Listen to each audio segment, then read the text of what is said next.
11 kilometers beneath the Pacific Ocean's surface, where crushing pressure could implode a human body in milliseconds, something extraordinary is happening. In the Mariana Trench, deeper than Mount Everest is tall, Chinese submersibles move through eternal darkness with mechanical precision. In 2024, China completed 246 deep-sea dives, more than all other nations combined. While the world watched tensions play out on land, China quietly positioned itself to dominate Earth's final frontier. The statistics are staggering. China's deep-sea fleet now operates at depths no other nation can match consistently. Their research vessels crisscross the Pacific, mapping territories that remain more mysterious than the surface of Mars. More than half of all manned deep-sea diving missions worldwide are now conducted by Chinese submersibles. This isn't coincidence, it's strategy. This isn't just scientific exploration. China's systematic scaling of deep-sea operations represents the opening moves in a new kind of Cold War, one fought in the crushing darkness of oceanic trenches. The prize? Control over resources worth trillions of dollars and the infrastructure that powers global communications. The nation that dominates the deep sea may well control the future. Journey to the abyss. Imagine descending through Earth's most extreme environment. The sunlit surface waters where dolphins play and fish schools dance represents just the beginning. This euphotic zone, bathed in familiar blue light, extends only 200 meters down.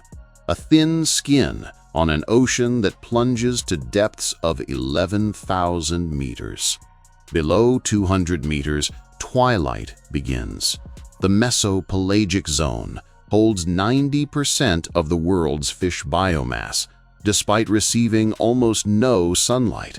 Here in the ocean's twilight realm, creatures begin their daily vertical migration, the largest movement of biomass on Earth.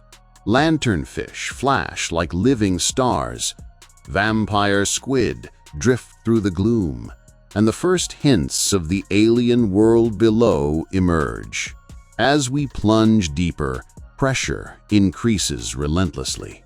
Every 10 meters adds the weight of another atmosphere pressing down. By 1,000 meters, we've entered the midnight zone, complete darkness, save for the ethereal glow of bioluminescent creatures. Here, pressure reaches 100 times that at sea level. The water temperature drops to just above freezing, and the ocean reveals its true nature, a vast three-dimensional wilderness where light never penetrates. The journey continues through the abyssal zone, covering 3/4 of the ocean floor, until we reach the deepest trenches.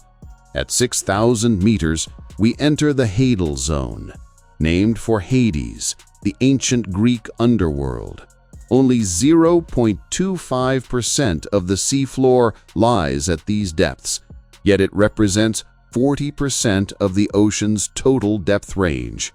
This is where China has focused its attention, where the real treasures lie hidden in crushing darkness. Survival against pressure. At the bottom of the Mariana Trench, 11 kilometers down, pressure exceeds 1,100 atmospheres, equivalent to 48 Boeing 747 jets pressing down on every square meter.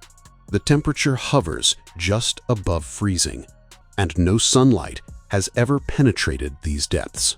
The water here is denser than at the surface, creating a liquid environment so extreme that conventional life should be impossible.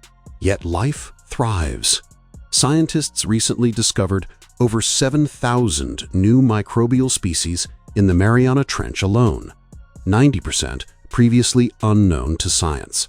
Supergiant amphipods, Crustaceans 20 times larger than their shallow water cousins scavenge the seafloor like underwater titans. The deepest fish ever recorded, a snailfish, was found at 8,178 meters depth. Its body is translucent, its bones soft as cartilage, and its cells contain specialized molecules that prevent proteins from unfolding under pressure. These organisms represent evolution's most extreme adaptations. Proteins that function under crushing pressure, specialized molecules that prevent cellular collapse, and metabolic processes that derive energy from chemical reactions rather than photosynthesis. They're not just scientific curiosities. They're potential keys to medical breakthroughs, industrial applications, and even understanding life on other planets. Every sample could hold the secret to revolutionary biotechnology, from pressure-resistant materials to new antibiotics that work in extreme conditions. Not just science. China's deep-sea program isn't driven by pure scientific curiosity.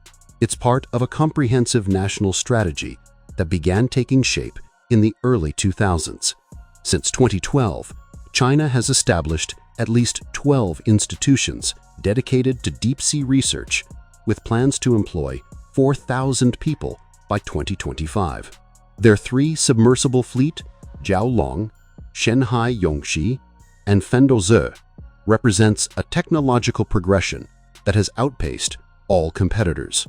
The fleet has completed over 1,100 dives, doubling the combined total of all other nations. Fendozhe, China's crown jewel, holds the record for deepest manned dive at 10,909 meters. But this isn't just about depth records. China's deep-sea program operates under military-civil fusion, a doctrine that ensures civilian research directly supports military capabilities. The same sonar technology that maps the seafloor for mining also provides intelligence for submarine warfare. Every scientific mission serves dual purposes.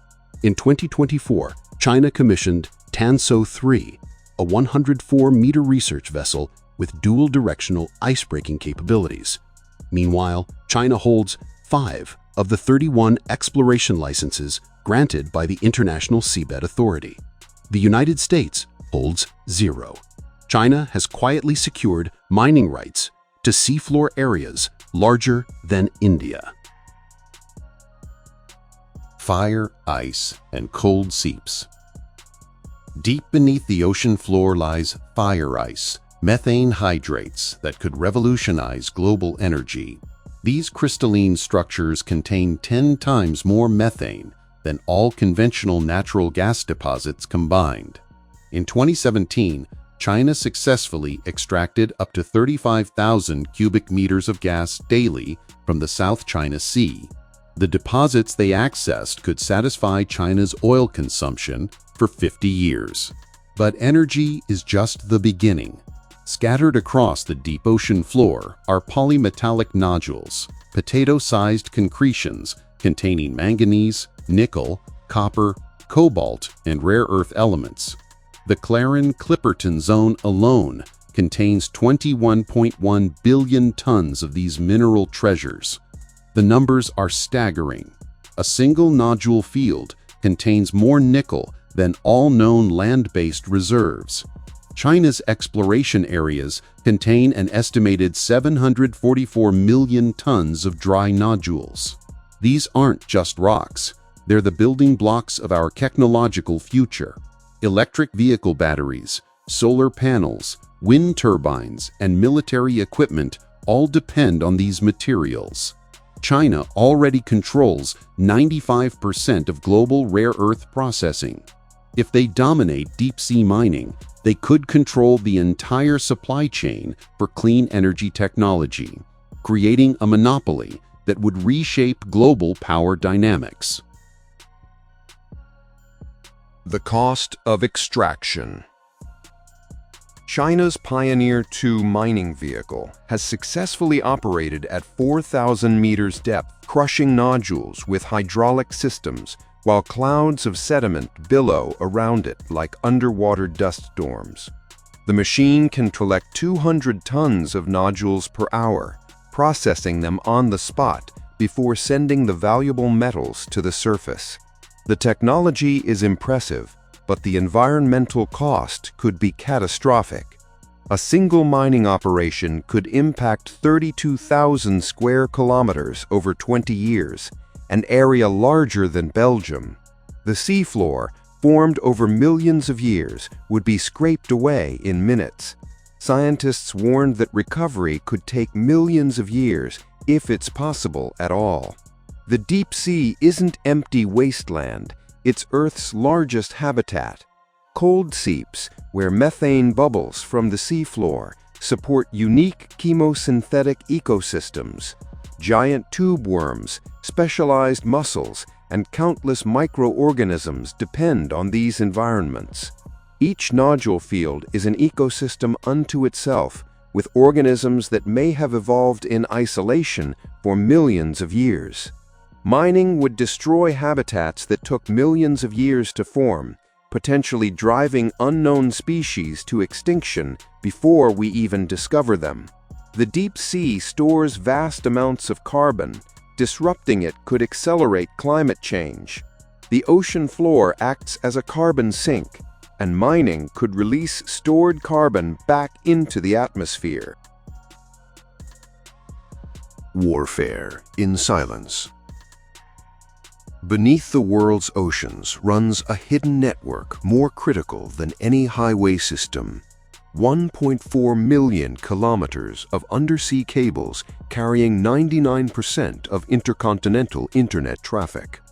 These fiber optic lifelines handle over $10 trillion in daily financial transactions and support everything from military communications to your Netflix stream.